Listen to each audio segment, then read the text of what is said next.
Pemirsa, 15 jam tangan mewah import hilang di Bandara Soekarno-Hatta, Tangerang, Banten. Ternyata pelaku karyawan gudang ekspedisi dan sudah berulang kali beraksi.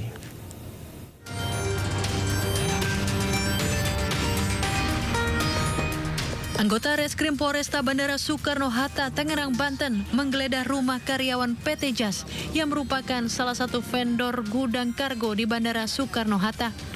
Hasilnya, polisi menemukan 15 unit jam tangan impor dari Cina yang harga jual per unit seharga 6 juta rupiah. Menurut polisi, pelaku merupakan bagian dari sindikat pencurian di Bandara Soekarno-Hatta. Modus dua karyawan kargo PT JAS dengan beraksi saat mendapatkan shift malam. Keduanya juga bekerja sama dengan dua penadah yang juga ikut ditangkap. Dari pengakuan tersangka, pencurian barang di gudang kargo dilakukan sebanyak 3 kali sejak tahun 2019. Berdasarkan keterangan dari yang bersangkutan, 2019 tersebut mereka berhasil mengambil kurang lebih 80 unit handphone.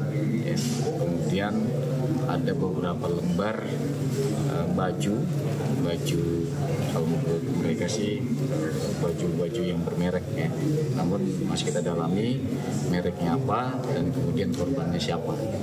Hasil penyelidikan kita bahwasanya mereka melakukan itu ada kesempatan, jadi tidak terencana dengan spesifik seperti pelaku dari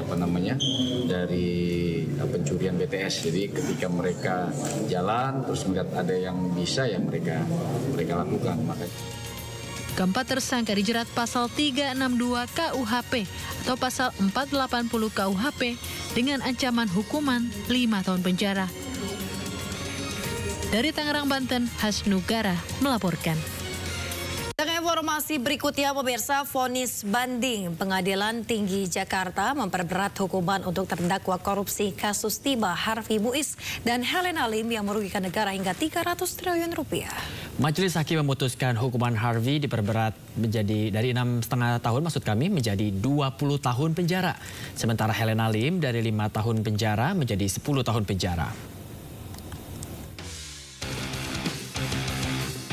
Terdakwa Harvey Muiz telah terbukti secara sah dan meyakinkan bersalah melakukan tindak pidana korupsi yang dilakukan secara bersama-sama dan melakukan tindak pidana pencucian uang.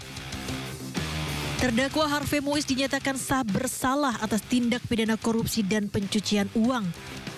Harvey disebut menjadi salah satu aktor penting dalam tindak pidana korupsi PT Timah Tbk. Serta adanya upaya memperkaya diri sendiri sebesar 420 miliar rupiah. Berdasarkan pertimbangan Majelis Hakim, hukuman terdakwa Harvey Muiz diperberat dari 6,5 tahun menjadi 20 tahun penjara di tingkat banding. Selain dikenakan denda sebesar 1 miliar rupiah, subsidi 8 bulan kurungan, Majelis Hakim juga menambah hukuman uang pengganti untuk Harvey dari semula 210 miliar rupiah menjadi 420 miliar rupiah. Jatuhkan pidana kepada yang terdakwa Harvey Muiz dengan pidana penjara selama 20 tahun dan denda sebesar 1 miliar rupiah dengan ketentuan apabila denda tersebut tidak dibayar akan diganti dengan pidana kurungan selama 8 bulan. Selain terdakwa Harvey Muiz, Majelis Hakim juga memperberat masa hukuman penjara terdakwa Helena Lim dari semula 5 tahun penjara menjadi 10 tahun penjara dengan denda 1 miliar rupiah subsidi 6 bulan kurungan. Majelis Hakim pun menjatuhkan pidana tambahan berupa pembayaran uang pengganti sebesar 900 juta rupiah. Diketahui, kasus korupsi pengelolaan tata niaga komoditas timah terbukti menyebabkan kerugian negara sebesar 300 triliun rupiah. Kerugian negara ini mencakup penyewaan alat pelogaman hingga kerusakan lingkungan. Dari Jakarta, Yasmin Atania, Zulkarnain, iNews melaporkan.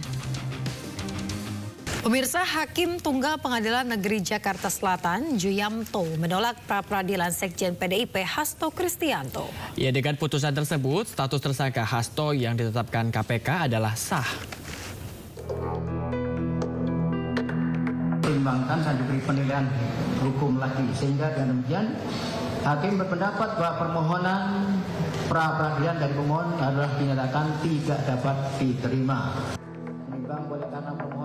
Hakim Tunggal Pengadilan Negeri Jakarta Selatan Juyamto menyatakan tidak dapat menerima pra-peradilan dari Sekjen PDIP Hasto Kristianto. Dengan putusan tersebut, status tersangka Hasto yang ditetapkan KPK adalah sah. Dalam pertimbangannya, Juyamto mengabulkan eksepsi yang diajukan oleh pihak KPK. Pasalnya, KPK keberatan dengan dalil gugatan Hasto yang mengajukan keberatan atas 2 surat perintah penyidikan. Menurut Hakim, seharusnya permohonan pihak Hasto diajukan dalam 2 bentuk gugatan pra-peradilan.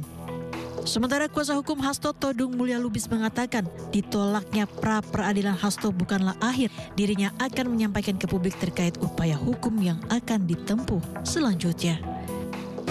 Tapi apa dikata, kita mendapat putusan yang dangkal. Ini bukan pendidikan hukum, ini pembodohan hukum. Apa yang akan kita lakukan? Tapi this is not the end. This is not the end. Perjuangan untuk menegakkan hukum dan keadilan adalah kewajiban yang ada pada pundak kita semua. Diketahui Hasto menggugat KPK lantaran ditetapkan sebagai tersangka atas dugaan suap dan perintangan penyidikan dalam perkara ex-calon anggota legislatif PDIP Harun Masiku. Dari Jakarta, Ismalia Dede Rudi, iNews melaporkan.